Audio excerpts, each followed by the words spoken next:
श्री स्वामी समर्थ महाराज जेव्हा अक्कलकोटमध्ये होते तेव्हा गोपाळ नावाचा एक भक्त महाराजांकडे राहायला लागला. स्वतःच्या घरचे समृद्ध व्यापार सोडून तिथं राहतो हे बघून त्याचे काका व बाबा त्याला न्यायला आले.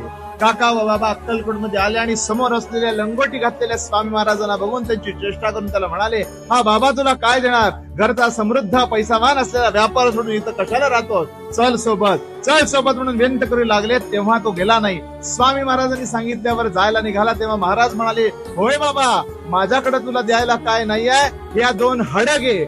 महाराजांनी दिलेली हड पिशवीत टाकले आणि निघाला.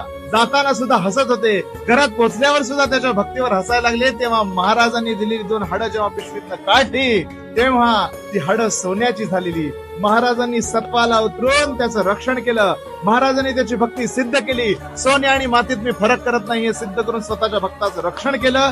ह्याच पद्धतीने सेवा करा, महाराज सदैव रक्षण करतील. श्री स्वामी समर्थ.